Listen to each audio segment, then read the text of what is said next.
குருத்தோலை ஏந்தி இந்த பவனி போவாங்க. பவனி போய் இதெல்லாம் நமக்கு எல்லாரும் தெரியும், நம்ம எதுவும் போறதில்லை. பட் இங்க இந்த யூத மக்கள் இயேசு ராஜாவை எதிர்பார்த்துட்டே இருக்காங்க. ஒரு பெரிய ராஜாவாக வருவார், ஒரு பெரிய ஒரு ராஜாவாக அவர் இந்த உலகத்துல வருவார்ன்ற எதிர்பார்ப்புல எல்லாரும் உட்கார்ந்துட்டு இருக்காங்க. சிம்பிளாலாம் வரமாட்டார். அவர் ஒரு பேலஸ்ல பிறப்பாரு. அவர் பெரிய பெரிய அவ்வளவு ஒரு அத்தாரிட்டி, ஒரு பவர்ஃபுல் ஒரு ராஜாவாக வருவாரு என்று எதிர்பார்த்துட்டு இருக்கிற நேரங்கள்ல இங்க ஒரு ராஜா வர்றாரு. ஒரு சாதாரணமான ஒரு கழுதை குட்டியின் மேல என்ன பண்றாங்க வருகிறது. நமக்கு எல்லாரும் தெரியும். இதுல படிச்சுட்டு இருக்கும்போது அந்த 5வது வசனம் என்ன ரொம்ப டெஸ்ட் பண்ணிச்சு. என்னன்னா, தீர்க்கதரிசினால் உரைக்கப்பட்டது நிறைவேறும்படி இதெல்லாம் நடந்தது. எல்லாமே ப்ரீ பிளான். பல நேரங்கள்ல நம்மளோட வாழ்க்கையில ஆண்டவர் ஒரு வாக்கு தத்தத்தை கொடுத்திருக்காருன்னா அது நிச்சயமாக நிறைவேற்றுவது. நான் செய்வேன் சொன்னா அவர் கட்டாயமா அது செய்வார். அது நம்ம மறந்துவிடவே கூடாது. பல நேரங்கள்ல அந்த வாக்கு தத்தங்கள் நம்மளோட வாழ்க்கையில் நிறைவேறாமல் போவதற்கு சம்டைம்ஸ் டிலே ஆகும், லேட் ஆகும், கொஞ்சம் நாட்கள் ஆகும். ஆனா அவர் வாக்கு மாறாதவர். அவர் சொன்னா அது செய்வார். அவர் சொல்லிட்டு ஒரு விஷயத்தை நம்மளோட வாழ்க்கையில நடக்கலன்னா அவரோட வார்த்தையில போய் இருக்கும் தானே. சோ அவர் வாக்கு தத்தங்களை நிறைவேற்றுகிறவராய் எந்த கவலையும் பட வேண்டாம். ஆனா நம்ம அந்த வாக்கு தத்தங்கள் ஆண்டவர் நமக்கு ஒரு வாக்கு தத்தத்தை கொடுத்திருக்காருன்னா அந்த வாக்கு தத்தத்தை நாம என்ன பண்ணிக்கணும், உறுதியாக பற்றிக்கொள்ள வேண்டும். பல நேரங்கள்ல என்னோட வாழ்க்கையில பல அனுபவங்கள் இருக்கு. ஆனா ஊழியத்துக்கு வந்த காலங்கள்ல ரட்சிக்கப்பட்டு சர்ச்சுக்கெல்லாம் வரும்போது அப்பதான் தீர்க்கதரிசிகள் மூலமாக பல வாக்கு தத்தங்கள் எனக்கு வந்திருக்கு. ஆனா நான் மறந்துட்டேன். பல வருஷங்கள் ஆச்சு, அந்த வாக்கு தத்தங்களை எல்லாம் மறந்துட்டேன். ஆனா பல நாட்கள் பிறகு, பல வருஷங்களுக்கு பிறகு அது மறுபடியும் என்னோட வாழ்க்கையில் நடக்கும்போது ஆண்டவர் உணர்த்துவார். அன்னைக்கே நான் சொன்னேன், இதே மாதிரி தாங்க எல்லாரோட வாழ்க்கையில ஆண்டவர் ஆசீர்வதிப்பேன்னு சொன்னா அவர் என்ன பண்ணுவாரு, செய்வார். சோ இந்த பேசேஜ்ல இருந்து ஆண்டவர் நமக்கு தெரிஞ்சுக்கக்கூடிய விஷயம் என்னன்னா, அவர் வாக்குத்தத்தங்களை உங்களோட வாழ்க்கையில கொடுத்திருக்காருன்னா அதை நிறைவேற்றுவார். மறந்து போகிற தேவன் அல்ல, அவர் வாக்கு மாறுகிற தேவன் அல்ல. பல நேரங்களில் நம்ம வாக்கு மாறிடுவோம், நம்ம மறந்துடுவோம். நாம் ஆண்டவருக்கு கூட செஞ்ச பல தீர்மானங்களை நம்ம விட்டுருவோம், நம்ம மறந்துடுவோம். அதெல்லாம் அந்த வாய்ங்க, அதெல்லாம் அன்னைக்குங்க அப்படின்னு நம்ம சொல்லுவோம். ஆனா ஆண்டவர் ஒரு நாளும் வாக்கு மாறவே அதன் முருக நம்ம என்ன பண்ணிக்கிறோம், டைட்டாக அதை பிடித்துக் கொள்ளுங்கள். மேபி நான் ஃபர்ஸ்ட் சொன்ன மாதிரி தான் டிலே ஆகும், மாசங்கள் தள்ளி போகும், வருஷங்கள் தள்ளி போகும். ஆனா அவர் சொன்னதை நிறைவேற்றுகிறவராய். ஜனங்கள் என்ன வேணாலும் நினைக்கிட்டோம். அங்கேயும் ஜனங்கள் எங்க ராஜா, இவர்கள் நாங்க ராஜாவை ஏத்துக்க முடியாதுன்னு நினைச்சாங்க. கழுதுக்குட்டிக்கு மேல வரவங்க ராஜா எல்லாம் கிடையாது, குதிரைக்கு மேல வந்தா ராஜா. ஆனா ஜனங்கள் ஏத்துக்கல. ஆனா ஆண்டவர் சொன்ன வாக்கு தீர்க்க தரிசனம் அங்க நிறைவேறிச்சு. பல தீர்க்க தரிசனங்கள் ஆண்டவர் கொடுத்திருப்பார். நிச்சயமாக என்ன பண்ணணும், நிறைவேறும். ஆனா சில விஷயங்கள் என்னன்னா ஆண்டவர் நம்ம சில கரெக்ஷன்ஸ் கூட கொண்டு போவாங்க. வாக்கு தத்தங்கள் கொடுத்துட்டு அப்படியே சும்மா தூக்கி கொடுத்துட மாட்டாரு, இல்லை நடத்த மாட்டாரு. சிலதெல்லாம் நமக்கு அதுக்கு தகுதி ஆகிற வரைக்கும் ஆண்டவர் என்ன பண்ணுவார், நம்மளே சில கரெக்ஷன்ஸ் அதெல்லாம் நம்ம செய்யும் போது அவர் என்ன பண்ணுவார், நம்மளை வாக்கு தத்தத்தின்படி நடத்துவார். அடுத்து பாத்தீங்கன்னா அந்த 21 ஓகே 2-3 வருஷம் வாசிக்கலாமே. உங்களுக்கு எதிரே இருக்கிற கிராமத்துக்கு போங்கள், போனவுடனே அங்கே ஒரு கழுதையும் அதனோடு ஒரு குட்டியும் கட்டியிருக்க காண்பீர்கள். அவைகளை அவிழ்த்து எடுத்து கொண்டு வாருங்கள். ஒருவன் உங்களுக்கு ஏதாவது சொன்னால் இவைகள் ஆண்டவருக்கு வேண்டும் என்று சொல்லுங்கள், உடனே அவைகளை அனுப்பிவிடுவான் என்று சொல்லி அவர்களை அனுப்பினார். நீங்க போங்க, பக்கத்து கிராமத்துக்கு போங்க, அழகான கழுதை குட்டிகள் இருக்கும். நீங்க என்ன பண்ணுங்க, அவுத்துருவாங்க. யாராச்சும் கேட்டா தேவை இருக்குன்னு சொல்லி விட்டுருவாங்க அப்படின்னு நம்மளா விடுவோமா? ஏன்னா ஆண்டவர் அதுவும் பிளான் பண்ணி என்ன பண்ணிருக்காங்க, வச்சிருக்காங்க. நமக்கு தெரிஞ்சுக்க வேண்டிய விஷயம் என்னன்னா, எனக்கு ஒரு கேள்வி வந்துச்சு. ஆண்டவர் எவ்வளவு பெரிய ஆளு இல்லையா, நம்ம இயேசு கிறிஸ்து எவ்வளவு பெரிய ஆளு, ஏன் கழுதை எடுத்தாரு? ஏன் கழுதை எடுத்தாரு? ஒரு குதிரை எடுத்துக்கலாம். பயங்கர பலமுள்ள மிருகங்கள் எத்தனையோ இருக்கு இல்லையா, எத்தனையோ மிருகங்கள் இருக்கு. ஏன் கழுதை எடுத்துருக்கு?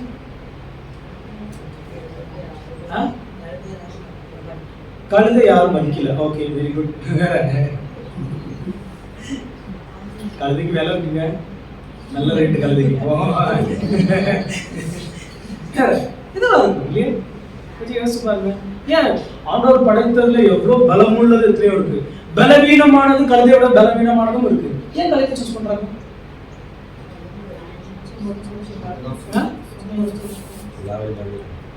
எல்லாரும் தள்ளி இல்லையே. கழுதை அன்னைக்கு ரொம்ப முக்கியம். கழுதை ரொம்ப முக்கியம். அன்னைக்கு டவுரி கொடுத்ததும் கழுதை தான் இல்லையா? அன்னைக்கு டவுரி கொடுத்துட்டு எல்லாம் வீட்டு போய் பொண்ணு கட்டிக்கு வரணும், அந்த வீட்டுக்கு கழுதை குட்டியில தான் கொடுத்தாங்க இல்லையா? கழுதை குட்டியில ஆடு எல்லாம் கொடுத்துருக்காங்க. அப்ப அது முக்கியமானது தான்.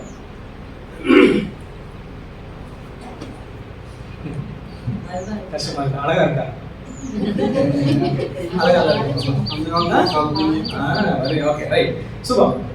ஒரு ஸ்கூல் டே ஃபங்க்ஷன்ல நிறைய இந்த ஸ்கூல் கிளாஸ் ரூம்ல இருக்க எல்லா பிள்ளைகளும் வந்து என்ன பண்ணிட்டு இருக்காங்க, ஸ்டேஜ்ல பெர்ஃபார்ம் பண்ணிட்டு இருக்காங்க. அதுல ஒரே ஒரு பையன் கிட்ட மட்டும் அவனோட ரோல் என்னன்னா, அவன் அந்த டிராமால வந்து ஹீரோ எல்லாம் கிடையாது. அவங்க டீச்சர் என்ன பண்ணாங்கன்னா, அவனை கொண்டு போய் ஒரு அழகான படம் ஒரு சீனரி படம் வந்துச்சு, அதை ஒரு போர்டு இருந்துச்சு, அதை நிறுத்தி பண்ணி நடுவில் நிப்பாட்டிட்டாங்க. நீ எதுவுமே பண்ணாத, இது மட்டும் இந்த டிராமா முடிவு வரைக்கும் என்ன பண்ணிக்கோ, இதை பிடிச்சி நின்றுக்கோ அப்படின்னு சொல்லி அந்த நடுவில் அந்த கொண்டு நிப்பாட்டினாங்க. இந்த பையனுக்கு வந்து பல கேள்வி. என் கூட இருக்கவங்க என்ன பண்றான், அவன் பாட்டு பாடுறான், ஒருத்தன் டயலாக் பேசுறான், ஒருத்தன் நடிக்கிறான், என்னமோ பண்றான்னு, நான் மட்டும் என்ன பண்றேன், சும்மா என்ன போர்டை பிடிச்சி நிக்க வச்சிருக்காங்க அப்படின்னு சொல்லி அவன் ரொம்ப வருத்தப்பட்டான். அவனோட பெற்றோர்கள் பின்னாடி வந்துட்டு, ஏன் மகனுக்கு மட்டும் ஏன்டா இப்படி, நமக்கு தோணுது, அவனை சும்மா நிக்க வச்சிருக்கு அப்படின்னு சொல்லியிருந்தாங்க. ஆனா அந்த டிராமா ஃபுல்லா முடிச்சதுக்கு அப்புறம் அந்த டிராமால நடிச்ச எல்லாரும் காட்டிலும் அதிகமா வரவேற்கப்பட்டது யாரு தெரியுமா? அந்த தனியா நின்று அந்த படத்தை பிடிச்ச அந்த மொத்த டிராமா எதை அடைஞ்சிருக்குன்னா, அவன் பிடிச்ச அந்த படம். பல நேரங்கள்ல நம்ம கூட்டத்துல நம்ம இருக்கும்போது நம்ம யாருன்னு தெரியாம இருப்போம். ஆனா ஆண்டவர் நம்மளை என்ன பண்றாங்க, கர்த்தர் நம்மளை தேர்ந்தெடுப்பது. உங்களுடைய திறமையோ, உங்களோட அறிவோ, உங்களோட படிப்போ, பணமோ, உங்களோட டேலண்டோ எதுவும் பார்த்து கர்த்தர் நம்மளை தேர்ந்தெடுக்கிறாங்க. அல்லேலூயா, அல்லேலூயா, அல்லேலூயா. பல நேரங்களில் நமக்கு அப்படி இருக்கு, அவங்களுக்கு நல்ல டேலண்ட் இருக்கு, அதனால அவங்க என்ன பண்ணிருக்காங்க, எடுத்திருக்காங்க. அவங்களுக்கு நல்ல ஒரு திறமைகள் இருக்கு, அந்த திறமையை பேஸ் பண்ணி என்ன பண்ணிருக்காங்க, அவங்களுக்கு அது வந்துச்சு. இல்லைங்க, கர்த்தர் வந்து எந்த தகுதி இல்லாதவர்களே கர்த்தர் தேர்ந்தெடுக்கிறார். அப்படி கர்த்தர் தகுதி பார்த்தா தேர்ந்தெடுக்கிறாருன்னா, இங்க நம்ம ஒருத்தருக்கு உட்கார்ந்துட்டு இருக்க மாட்டோம், அதெல்லாம் தகுதி இல்லாதவர் இல்லாம. அல்லேலூயா. ஒரு கழுதை மாதிரி யாருக்குமே தேவையில்லை. ஆனா தேவையில்லாத இடங்கள்ல ஆண்டவர் என்ன பண்றாரு, தேவையில்லாத நம்மளை ஆண்டவர் தேர்ந்தெடுக்கிறாரு. சோ நமக்கு வந்து பொறுப்புகள் ஆண்டவர் கொடுக்கிறாருன்னா, அது உன்னோட திறமையை நம்பி கிடையாது, உன்னோட எதுவும் நம்பி கிடையாது. ஒரே ஒரு விஷயம், நீ வந்து அவங்களுக்கு அவைலபிளா இருக்கும். இயேசுசாமி ஒரு விஷயத்தை சொல்லும்போது அதை செய்வதற்கு தயாரா இருக்கும். அவ்வளவுதான். ஆண்டவர் அது மட்டும்தான் பாக்குறாரு. நீ கூப்பிட்டா வருவியா, அவ்வளவுதான். கூப்பிட்டா வருவியா, உட்கார சொன்னா உட்காருவியா, சொன்ன பேச்சு கேட்டு, எவ்வளவுதான் ஆண்டவர் நம்மளோட திறமையிலே பார்ப்பதே கிடையாது. மனுஷர்கள் திறமையை பார்ப்பாங்க. மனுஷர்கள் நான் ஒரு சில ஒரு விஷயத்த ஒரு பதவி கொடுத்து நான் வைக்கணும்னா, நான் என்னெல்லாம் பார்க்க முடியுமோ எல்லாத்தையும் நான் என்ன பண்ணுவேன், அது பார்த்து திறமையை பார்த்து இருக்கிறது கிடையாது. சிலது திறமையை பார்க்கறதே கழிச்சு கொடுக்குது, அப்படியும் இருக்கு. ஆனா ஆண்டவர் நம்மளை தேர்ந்தெடுப்பது நம்மளுடைய அவைலபிலிட்டி தான். நாம் ஆண்டவருக்கு கொடுக்கக்கூடிய நேரம், அது உங்களோட பள்ளிக்கூடத்துல இருந்தாலும் சரி, உங்களோட திருச்சபையில் இருக்கிற ஆக்டிவிட்டியில இருந்தாலும் சரி, எதிரியா இருந்தாலும் சரி, ஆண்டவருடைய திறமைகளை பார்க்க மாட்டார். அதனால நீ ஆண்டவருக்கு செய்யற விஷயத்துல உன்னுடைய திறமைகளை நம்பி செய்யாது. அவ்வளவுதான். அல்லேலூயா. சம்டைம்ஸ் வந்து நம்ம செய்யற வேலைகள் எதை நம்பி இருக்குன்னா, நம்மளோட திறமைகளை நம்பி நம்ம செய்வோம். திறமைகளை நம்பி செஞ்சா அது அதுல வந்து ஃப்ரூட் இருக்கவே, கனி இருக்கவே இருக்காது. ஆனா ஆண்டவரை நம்பி செய்யும் போது என்ன ஆகும், அதுல கனிகள். சோ கர்த்தர் நம்மளை ஒவ்வொருத்தரும் தேர்ந்தெடுப்பது நம்மளுடைய திறமையை. பிள்ளைகள் நல்லா கவனிக்கிறீங்களா? உங்களுக்கு ஒரு பதவி வருதுன்னா, ஒரு வேலை வருதுன்னா, அதோட திறமையை பார்த்து அல்ல, உங்களோட அவைலபிலிட்டி பார்க்கணும். ஆண்டவர் உன்னை பயன்படுத்தணும்னு நினைச்சனா, இந்த கழுதை பார்த்து நம்ம அவைலபிளா இருக்கணும். அங்க இருக்கு, வானா வந்துச்சு. அப்புறம் பாத்தீங்கன்னா அந்த கழுதை ஏன் தேர்ந்தெடுக்கிறான்னு சொல்லி நான் கொஞ்சம் அப்படியே படிச்சுட்டு இருந்தேன். அப்ப சில விஷயங்களை எனக்கு தெரிஞ்சது. கழுதை வந்து என்னன்னா இருக்கிறதுலயே ரொம்ப தாழ்மை குணம் கொண்ட ஒரு மிருகம் இல்லையா? இன்னைக்கு ஆண்டவர் நம்மளை பயன்படுத்தணும்னா நமக்கு என்ன வேணும்? பெருமையுள்ளவருக்கு தேவன் எதிர்த்து நிற்கிறார். யாரெல்லாம் தன்னுடைய திறமைகளை பார்க்கிறாங்களோ அவங்களிடத்துல பெருமை இருக்கு. பெருமையை என்னுடைய திறமைகளை நான் பார்த்துட்டே இருக்கேன்னா அவங்ககிட்ட என்ன இருக்கு? எனக்கு நல்ல பாட தெரியும், என்ன மாதிரி இந்த சர்ச்சில் யாரும் பாட மாட்டாங்க பெருமை வருதோ, திறமையை நம்புறோம், அன்னைக்கு அவங்க என்ன இருக்கு? அவங்களுடைய மேபி உங்களோட பெர்ஃபார்மன்ஸ் இருக்கும். ஆனா அதுல கனி இருக்கா? ரொம்ப நல்லா பெர்ஃபார்ம் பண்ணுவேன் இல்லையா? ஆனா அதுல கனி இருக்கவே, அதுக்கு உயிர் இருக்காது. ஆனா பெர்ஃபார்மன்ஸ். ஸோ தமிழ் நல்லா கவனிச்சுக்கோங்க. ஆண்டவர் நம்மளுடைய திறமையை பார்க்கறதுல தாழ்மையை பார்க்கிறார். கல்வியை பயன்படுத்துறது அதோடைய தாழ்மை. நீங்க நம்மள ஆண்டவர் பயன்படுத்தணும்னா நமக்கு தேவை தாழ்மை குணம் கொண்டார். இரண்டாவது என்னன்னா, இந்த கழுதையோட குணாதிசயம் என்னன்னு பார்த்தோன்னா, அது சுமையை சுமக்கக்கூடியது. என்ன சுமை கொடுத்தாலும் அது என்ன பண்ணும்? சுமக்கும். ஆண்டவர் நம்மளை எதுக்கு அழைச்சிருக்காரு தெரியுமா? ஒருத்தரோட சுமந்த பாரங்களை சுமக்கிறதுக்கு ஆண்டவர் நம்மளை அழைத்திருக்கிறார். சில நேரத்துல நம்மளோட வாழ்க்கையில பார்த்து அடுத்தவங்களுக்கு நம்ம சுமையாகும். நம்ம வாழ்க்கையில அடுத்தவங்களுக்கு சுமையா இருக்கணும். ஐயோ வந்துட்டாங்கப்பா வீட்டுக்கு, வந்துட்டாப்பா அப்படின்ற அளவுக்கு நம்ம யாரோட வாழ்க்கையிலையும் சுமையா இருக்காது, கூடாது. நம்ம அடுத்தவங்களோட சுமையை சுமக்கிறவங்களா அதுக்காக அழைத்திருக்கிறார். ஒரு கழுதை எவ்வளவு சுமை கொடுத்தாலும் அதை என்ன பண்ணணும்? சுமக்கும். அது கம்ப்ளைண்டே பண்ணாது. ஹல்லேலூயா, ஹல்லேலூயா. யாராச்சும் நமக்கு ஒரு உதவி கேட்டு பார்க்கணும், அப்ப தெரியுமே. என்ன நம்ம எல்லாம் ஜெபம் பண்ணிக்கிறோம், எல்லாம் பண்ணிக்கிறோம். அவர உதவின்னு வரும்போது அப்ப தெரியும் நம்மளுடைய ஆண்டவர் நம்மளை பயன்படுத்தணும்னா அதான் வசனம் சொல்லுது இல்லையா? ஒருவனோட ஒரு மைல் வர சொன்னா நீ என்ன பண்ண? அவங்க கூட அடுத்த போயிடணும். அடுத்த மைல் போறதுக்கு ரெடியா இருக்கணும். இன்னைக்கு அப்படி இல்ல. ஒரு மைலுக்கு கூப்பிட்டா எங்க நம்ம ஒரு மீட்டர் கூட நம்ம போக முடியாது. ஆனா நம்ம ஆண்டவர்கிட்ட கேட்கிறோம், ஆண்டவரே என்னை கழுது குட்டின்னு பாட்டெல்லாம் பாடிக்கிறோம். சண்டே ஸ்கூல் பிள்ளைலாம் பாட்டு பாடுவோம்ல, கழுதை நானையா, குட்டி கழுதை நானையெல்லாம். ஆனா அந்த குணாதிசயம் நம்மகிட்ட என்ன இல்லை. ஆண்டவர் சொல்றாரு, ஒரு மைல் தூரம் உனக்கு ஒரு ஹெல்ப் கேட்டா நீ என்ன பண்ண? கூட ஒருத்தரோட சுமைகளை சுமக்கிறவர்களாய் நம்ம இருக்கணும். அப்ப ஆண்டவர் நம்மளை என்ன பண்ணுவாரு? பயன்படுத்துவார். மூணாவது, இந்த கழுதையோட குணாதிசயம் பாத்தீங்கன்னா உறுதியான நடை இருக்கும். அதோட பாதங்கள் வந்து எப்பவுமே உறுதியா இருக்கு. அது சும்மா அந்த வலிக்கையில் சர்க்கிட்ல போயிட்டு இருக்க.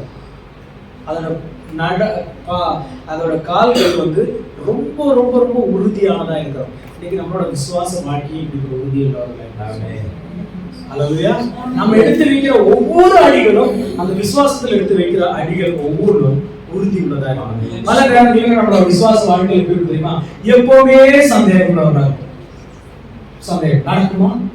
நடக்காது. வயசுல சொல்லல, இருமணம் உள்ளவர் நிலையற்றவனா இருக்கான். இருமணம் உள்ளவன் தன் வழிகள் எல்லாவற்றிலும் நிலையற்றவன். நடக்குமா? நடக்காதா? வாக்குத்தத்தம் நிறைவேறுமா? நிறைவேறாதா? ஆண்டவர் அதை செய்வாரா? செய்ய மாட்டாரா? இல்லையா? சர்ச்சில் போகும்போது ஆண்டவர் செய்வார் அப்படிங்கிற பலத்தோட போவோம். அங்க வாசல் போகும்போது செய்வாரா? செய்யலன்னு நம்ம என்ன பண்றது? செய்யலன்னா என்ன பண்றது? அதுக்கு நம்ம ஏதாவது பார்த்து இல்லையா? பல நேரங்கள்ல அந்த இருமான மக்களாக போலாம்.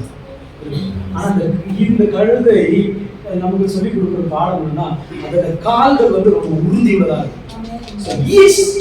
என்ன ஸ்டெப் நம்ம எடுக்கிறோமோ கர்த்தரை நமக்கு உறுதியா நிற்கணும். அவர் எப்படிப்பட்டவர்? ஸ்ட்ராங் இல்ல. கற்பாறை மேல் கட்டப்பட்ட வீடுகளுக்கு கற்பாறை மேல் கட்டப்பட்ட கோப்பா இருக்கணும்ல. நம்ம ஆண்டோட வசனத்துல என்ன பண்ணணும்? உறுதி உள்ளவர்களாய் இருக்க வேண்டும். அடுத்தது நம்பிக்கை.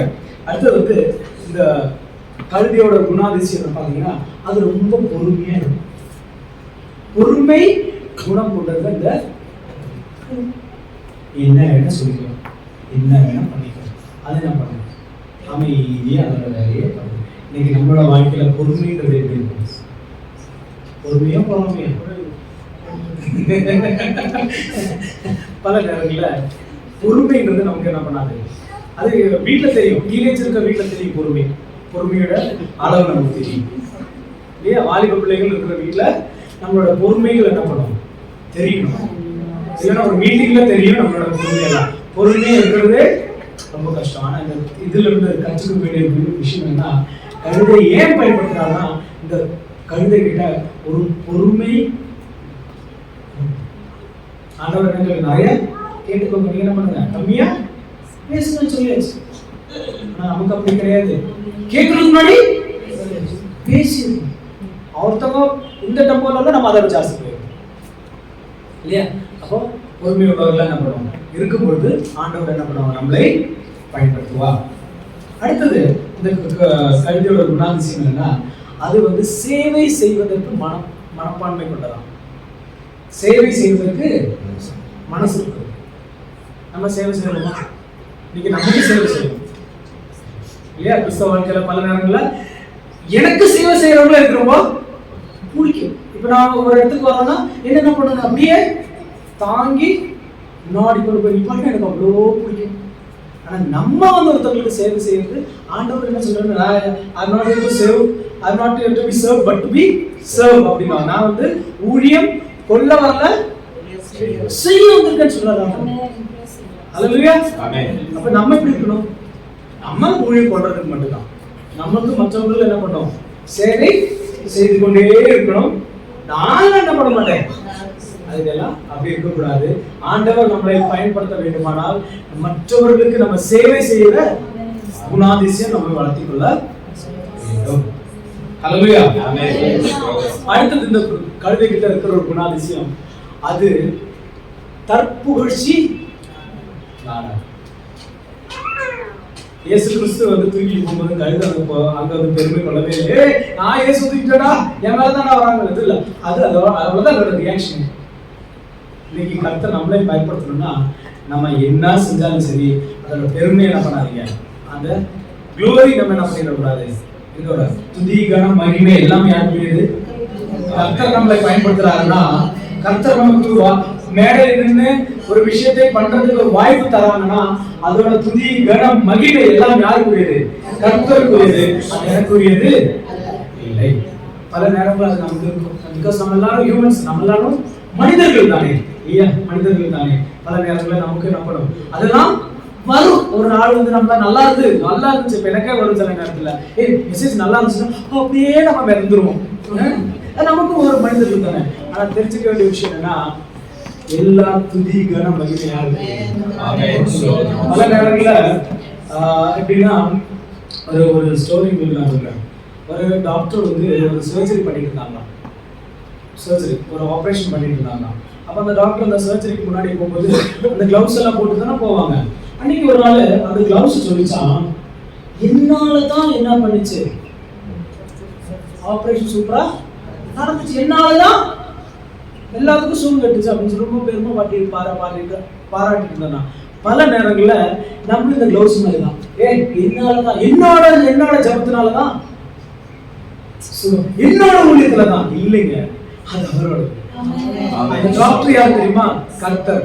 அது பிரயோஜனப்பட்டு அவர் தான் சர்ஜரி பண்றாரு. நம்ம அவர்கிட்ட இருக்கிற ஒரு கருவி மட்டும்தான். நீ ஜெபம் பண்ணும்போது அற்புதம் நடக்குதா, அது உன்னோட ஜெபத்தினால கிடையாது, கர்த்தர் உன்னோட செயல்படுறாங்க. நம்ம ஒரு கிளவுஸ் மட்டும்தான். ஹல்லேலூயா. நம்ம சுவிசேஷம் சொல்லும்போது ஒருத்தர் ரட்சிக்கப்பட்டு சர்ச்சுக்கு வந்து அது உன்னோட ஆத்மா கிடையாது, கர்த்தர் அவங்க உள்ளதை பேசுறாரு. ஹல்லேலூயா. எப்பவுமே ஆண்டவர் நம்மளை பயன்படுத்தணும்னா நம்ம இந்த கிளவுஸா இருக்கிறது கிடையாது. நான் ஒண்ணுமே இல்லாண்டவரே, நான் ஒரு கிளவுஸா இருக்கிறேன், நீ என்ன பண்ணிக்கோ, என் மூலமா செயல்படு. அது எங்க இருந்தாலும் சரி. பல நேரங்களில் நமக்கு ஒரு எண்ணம் இருக்கும், என்னோடதுனாலதான் நான் தான் கஷ்டப்பட்டேன். ஓகே, கஷ்டப்பட்டுக்கோ, அதுக்காக தான் ஆண்டவர் காலத்துல. ஆனா ஒரு மனுஷனோட உள்ளத்துல கிரியை செய்யறது யாரு? நான் கிடையாது. யாரு? ஆண்டவர். அப்ப யாரு? அப்ப நம்ம என்னவா இருக்கோம்? அந்த கிளவுஸா இருக்கிறதுக்கு கத்துக்கணும். அதுதான் இந்த பாடம் முடிச்சிடும். கலந்துக்கிட்டு நம்ம சும்மா ஒரு டாக்டர் கிட்ட இருக்கிற ஒரு கிளவுஸ் தான் நம்ம. டாக்டர் யாரு? ஹல்லேலூயா. அதை அலோவ் பண்ணும்போது நம்ம எல்லாத்தையும் விட்டு கொடுக்கும்போது கர்த்தர் நம்ம மூலமாக நிறைவேற்றுவார். சில காரியங்களை செய்யணும். கடைசியா இந்த கழுதையோட குணாதிசயம்னா அது தன்னுடைய நோக்கத்தை நிறைவேற்றுவதற்காக பிறந்தவர். தன்னுடைய நோக்கத்தை எனக்கு ரொம்ப தெரியுது, ஆண்டவர் கழுதை படைச்சதே இதுக்காக தான் இருக்கும். ஐயோ நான் ராஜாவா வரும்போது இதுக்கு முன்னாடி நான் ராலி போவேன், அதுக்கப்புறம் யார் கழுதை மேல ராலி போனதே இல்ல. இன்னைக்கு கழுதை யாருக்கும் முடியாது, ஆனா கர்த்தர் நம்மள இந்த உலகம் என்ன வேணும்னு சொல்லிக்கிட்டோம், நம்மளை யாருக்கு வேணாலும் பிடிக்காம இருக்கட்டும், பரவாயில்லைங்க. கர்த்தர் என்னை ஒரு நோக்கத்துக்கு அழைச்சிருக்கார். நான் இங்க இந்த சபையில இருக்கிறேன்னா ஒரு நோக்கத்துக்காக தான் அழைச்சிருக்காரு. கர்த்தர் நம்மளை ரட்சிப்புக்குள்ள நடத்தியிருக்காருன்னா அது ஒரு நோக்கத்துக்காக. எல்லாரையும் குறித்தும் ஒரு நோக்கம் உண்டு. அந்த நோக்கத்தை கர்த்தர் என்ன பண்ணுவாரு? இதெல்லாம் நிறைவேற்றணும்னா நம்ம ஒரு கழுதையோட குணாதிசயங்கள் நமக்கு என்ன பண்ணணும் இருக்கும்பொழுது கர்த்தர் நம்ம மூலமாக பெரிய பெரிய காரியங்களை செய்வார். அவர் வாக்கு தத்தங்களை அப்ப அந்த நிறைவேற்றணும்னா நம்ம செய்ய வேண்டிய காரியம் இந்த கல்வி போல அந்த குணாதிசயங்களை நமக்கு தேவன் பேசி ஒரு கல்வியோட குணாதிசயங்கள் என்ன என்பதை அதன்படி நாங்கள் மாற உதவி செய்ய பல நேரங்களில் செல்ஃபிஷ் நேச்சர் ஆண்டவரே எங்க சுய புத்தியில இருந்து செல்ஃபிஷ்னஸ் எங்களை அதிகமாக ஒரு தாழ்மையகம் விடாமல் பல காரியங்களை எங்களை தர பண்ணிட்டு இருக்காங்க. அதெல்லாம் விட்டு நாங்கள் உமக்கு நீங்கள் விருப்பப்படுகிற மாதிரி நாங்கள் வாழ உதவி செய்யணும். பேசி அதற்கான